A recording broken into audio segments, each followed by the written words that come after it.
ओम सुमुखश्चैकदन्तश्च कपिलो गजकर्णकः लंबोदरश्च विकटो विघ्ननाशो विनायकः धूम्रकेतुर्गणाध्यक्षो बालचन्द्रो गजाननः द्वादशेतानि नामानि या पठे शृणुयादपि विद्यारम्भे विवाहे च प्रवेशे निर्गमे तथा संग्रामे संकटे चैव विघ्नस्तस्य न जायते। श्री गणेशाय नमः।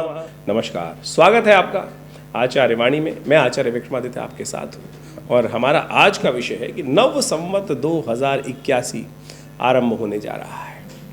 नव संवत क्या करेगा आपके साथ? देखिए, भारतीय ज्योतिष जो है वो वास्तविक तौर पर ज्योतिष जो है संवत पर ही आधारित है। कालगणना, भारतीय कालगणना जो है वो चैत्र के कृष्ण शुक्ल पक्ष की प्रतिपदा से ही आरंभ होती है। तो आज हम बात करने जा रहे हैं मिथुन राशि वालों के लिए नव संवत 2081 जो आरंभ होने जा रहा है, जिसका नाम है काल। जिस प्रकार से तो उसका क्या प्रभाव उत्पन्न होने वाला है, जो जीवन में क्या कुछ प्रभाव उत्पन्न करने वाला है। अंग्रेजी कैलेंडर के नाम से नव संवत, नया साल तो हम मनाते ही हैं, लेकिन भारतीय ज्योतिष का वास्तविक जो विज्ञान है वो पूरी तरह से भारतीय कालगणना जो है वो संवत पर ही आधारित होती है। और इस वर्ष संवत के अनुसार से आप समझें कि राजा कौन है। संवत आरंभ हो रहा है 9 अप्रैल से। 9 अप्रैल के दिन मंगलवार का अवसर है और ये मंगलवार जो है मंगल को राजा बनाता है। इस संवत में काल जो नाम का जो संवत आरंभ हो रहा है और उसके अंदर काल युक्त संवत जो आरंभ हो रहा है उसके अंदर जो राजा है वो है मंगल। मंत्री जो है वो है शनि महाराज। ये बहुत विचित्र बात सोचने की है कि मंगल जो है वो क्रूर ग्रह है और शनि पाप ग्रह है। दोनों ग्रहों की युति इस वक्त ज्योतिष के दृष्टिकोण से एक ही राशि पे चल रही है और ये युति भी प्रलयंकारी मानी जाती है। और इस वर्ष दोनों ग्रह, क्रूर ग्रह और एक पाप ग्रह की आपस में राजा और मंत्री पद पर आसीन होने के कारण से ये भी कलह उत्पन्न करने के योग देती है। यानी हमको समझना पड़ेगा कि हमारे जीवन में कैसे कैसे हमको चाल चलने की ज़रूरत है। लेकिन ओवरऑल यदि प्लानेटरी को देखा जाए तो आपकी राशि के अनुसार से मिथुन राशि वालों के लिए हिसाब से समझने का प्रयास किया जाए तो ये विशेष तौर पर महत्वपूर्ण संवत रहेगा आपके लिए। ये समय बहुत महत्वपूर्ण रहेगा। कारण क्या है, इस बात समझ लीजिए। कारण क्या है कि इस बार ग्रहों का बहुत बड़ा परिवर्तन होने नहीं जा रहा है। इस पूरे संवत में जो आप समझे, शनि महाराज कुंभ राशि में ही विराजमान रहेंगे, आपके भाग्य में विराजमान रहेंगे, भाग्य में ही विराजमान रहेंगे, भाग्य में ही पूरे साल कार्य करने वाले हैं। और दूसरा महाराज अगर बात करी जाए तो बृहस्पति महाराज की बात की जाए। बृहस्पति महाराज आपकी राशि के अनुसार से 12वें भाव में वृषभ राशि में स्थित हो जाएंगे। पिछले वर्ष में क्या हुआ, बृहस्पति इतने बढ़िया लाभ वाले स्थान में बैठने के बावजूद भी पूरी तरह से लाभ देने में सक्षम नहीं रहे। कारण था कि शनि महाराज उन पर पूरी दृष्टि डाल रहे थे और शनि की दृष्टि तो कभी शुभ होती नहीं है। अच्छे से अच्छे चीज़ को भी सत्यानाश करने के लिए शनि की दृष्टि बहुत होती है। भगवान गणेश पर शनि की दृष्टि पड़ी। कहा जाता है कि समस्त देवतागण भगवान की उत्पत्ति के समय पर भगवान शंकर के दरबार में उपस्थित हुए, लेकिन शनि महाराज वहाँ नीचे नजर करके खड़े थे। सब देवताओं ने कहा कि भगवान शिव के अंश हैं, वो तो अजर अमर है, उनको दर्शन कर लेने से आपकी हानि, जो ग्रहों आपकी दृष्टि में दोष है वो नहीं लगेगा। शनि महाराज की दृष्टि उन पर पड़ी और कहा जाता है कालांतर में गणेश जी की गर्दन भी जिस प्रकार का अशुभ हुआ वहाँ पर वो सबको पता है। तो यानी शनि की दृष्टि शुभ नहीं होती है। तो यही कारण रहा कि पिछले वर्ष आपके जो शनि की महाराज की भाग्य में बैठे थे, सब कुछ शुभ कर रहे थे, लेकिन बृहस्पति का जो लाभ वाला हिस्सा था वहाँ शनि की दृष्टि पड़ रही थी, तो वो लाभ शनि ने होने नहीं दिया। अब बृहस्पति निकल जाएंगे आगे, तो बृहस्पति का यहाँ जो स्थिति होगी वो 12वें भाव में जाकर बहुत सारी स्थितियों को जो आप मान के चलें कि आपके लिए खासतौर पर सुख के पदार्पण करने के रास्ते को बनाते दिखाई देंगे। तो ऐसे में ये जो वर्ष है आपके लिए अच्छी सूचना लेके आता दिखाई दे रहा है, लाभ की सूचना लेके आता दिखाई दे रहा है। बृहस्पति भी पूरी तरह से आपको कुछ ना कुछ लाभ की स्थिति उत्पन्न करते दिखाई दे रहे हैं, शनि महाराज भी। और राहु की स्थिति भी चले तो राहु महाराज आपकी राशि के अनुसार से 10वें भाव में स्थित होकर ग्रहों का जो गोचर में स्थिति उत्पन्न कर रहे हैं। तो ये तीनों ग्रह जो है वो स्थिर भाव से आपकी राशि के अनुसार से वहाँ उपस्थित होने वाले हैं। लेकिन कलह का योग तो है, क्योंकि शनि महाराज जो विशेष तौर पर आपकी राशि के अनुसार से हम बात करें तो दुस्वाभाविकता आपकी राशि है, आपकी राशि में स्वयं दुस्वाभाविकता है। और ऐसे में दुस्वाभाविक शनि और मंगल की युति जो है चल रही है और पूरे वर्ष राजा और मंत्री जो है शनि मंगल ही रहने वाले हैं। तो ऐसे में विचार विमर्श में दिक्कत आने के योग बन सकते हैं। तो शांति के साथ आपको विचारों को स्थान देने की ज़रूरत है। सफलता में अभी भी भाग्य सफलता धीरे धीरे देने के रास्ते बनाता रहेगा। धीरे धीरे रे मना धीरे सब कुछ होए, लेकिन आपको विचार करना होगा, दृढ़ भाव से सोचना होगा, एकदम जल्दबाजी नहीं करनी है और विचारों को अच्छे से क्रियान्वयन करने के बाद तब उन पर कार्य करने की ज़रूरत है और उसके लिए कुछ खास उपाय भी करने की ज़रूरत है। शनि महाराज भाग्य में चल रहे हैं तो धीरे धीरे भाग्य को जगाने का प्रयास करते हैं, ट्यूबलाइट का काम करने के प्रयास करते हैं और ऐसे में बृहस्पति वहाँ पर हानि वाले स्थान में बैठकर शत्रुओं को वर्धन करने के योग बनाते दिखाई देंगे। तो ऐसे में आपको आवश्यकता होगी कि लगातार आप अपने शत्रुओं का शमन करने का प्रयास करें। ऐसे में मंगल विशेष तौर पर मंगल को समझाना पड़ेगा। मंगल राजा है और आपके मंगल के ग्रहों के योग के अनुसार से मंगल का आपको यदि उपाय करते रहें तो बहुत बढ़िया तरीके से आप अपने कष्टों को दूर करने का योग बना सकते हैं, क्योंकि मंगल राजा है इस वक्त इस वर्ष में।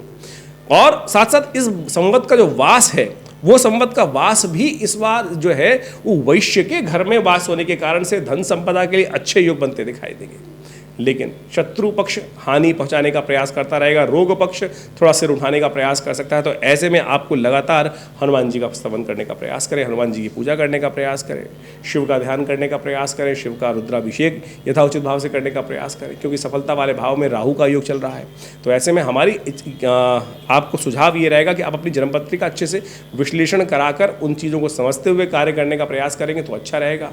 कालगणनाओं को बदलने का उपाय कर उन समस्याओं को दूर करने का प्रयास कर सकते हैं जो ग्रह से जनित होती हैं और उन सबको ठीक करने का प्रयास कर सकते हैं। हमारे यहाँ नित्य प्रति बहुत सारे कार्यक्रम यज्ञ का हर रोज़ 8 घंटे यज्ञ चलता है आश्रम पर।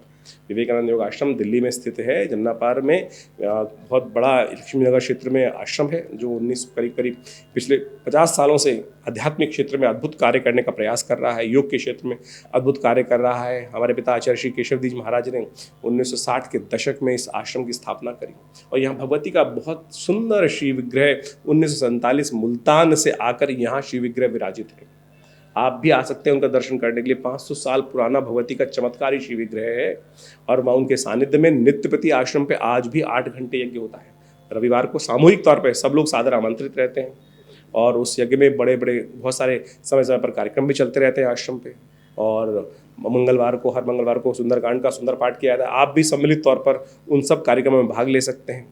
भारतीय संस्कृति के ऊपर, योग विज्ञान के ऊपर, ज्योतिष के ऊपर आश्रम के द्वारा करीब 50 से ऊपर किताबें पुस्तकें हमने प्रकाशित करने का प्रयास किया है और उन सब पुस्तकों के माध्यम से हमने भारतीय पराविद्याओं के संबंध में अद्भुत जानकारी देने का प्रयास किया है। आप सब उनको अध्ययन कर सकते हैं। मुद्राओं के क्षेत्र में तो इतना जबरदस्त कार्य हमारे पूरा विश्व में जो पहुँचाया गया है कि मुद्राओं के द्वारा कैसे विभिन्न रोग ठीक कर सकते हैं। सपोज किसी के कान में दर्द है, ये शून्य मुद्रा पहली उंगली अंगूठे के साथ लगाकर यहाँ बीच में लगा दीजिए। 3 मिनट में कान के दर्द से निजात दिलाने का सुंदर योग बना सकती है। यदि किसी को हार्ट की समस्या है तो ये मेरे पिता आचार्य श्री केशव देव जी की अद्भुत खोज है, मृत संजीवनी मुद्रा। पहली उंगली अंगूठे के साथ लगाकर या बीच में और बीच की दोनों उंगलियों को अंगूठे के साथ लगा देने से चमत्कारी मृत संजीवनी मुद्रा बन जाती है।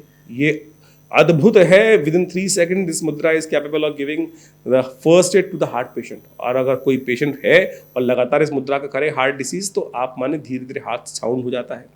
और हृदयघात इस वक्त पूरे विश्व में बड़ी बड़ी समस्या बनी हुई है।